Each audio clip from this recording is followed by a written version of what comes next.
Ir kada savo gyvenime esate patyrusi daug streso? Visą gyvenimą beveik. Kas sukėlė tą didžiausią stresą jūsų gyvenime? Kokios buvo pagrindinės priežastys?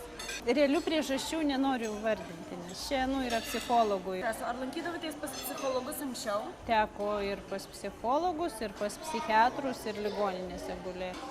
Kaip jausdavotės po to? Ar pagerėdavo jūsų gyvenime kas nors? Paprastai nelabai pagerėdavo.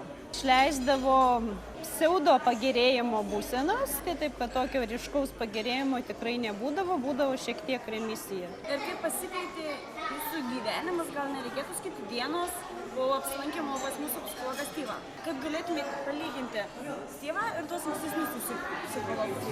Sunku įvardinti, ką jis padarė, bet tikrai pasikeitė.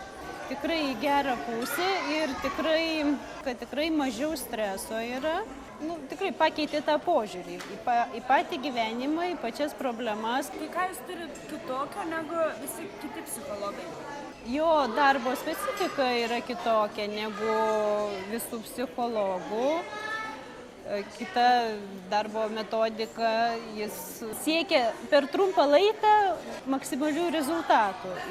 Ir jeigu tu su juo bendradarbiauji, tu tą gali pasiekti. Nėra tas, kai ilgalaikė psichoterapija, tai tu kapstaisi po savo gyvenimą ir ji gali būti tęstis amžinai. Tai toks yra ištęstumas, yra pinigų dėjimas, nežinia kur ir nežinia kam. To rezultato tikrai nepajauti. O su Styvu po pirmo susitikimo, kuris tikrai nebuvo kaip būdavo pas kitus psichologus, labai įrėmintas, laikas tavo baigėsi, nesvarbu, ką iškapsim, keliauk. Ir ką toliau su tuo daryti, neaišku.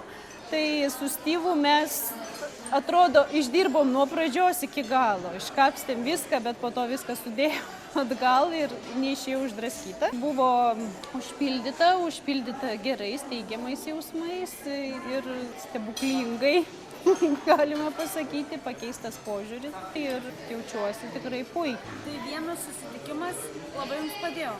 Taip. Ir jūs sakėte, kad jis uždavė namų darbų, ar įvykdėt namų darbus? Taip. Ko tikėjotės eidama pas Styvą?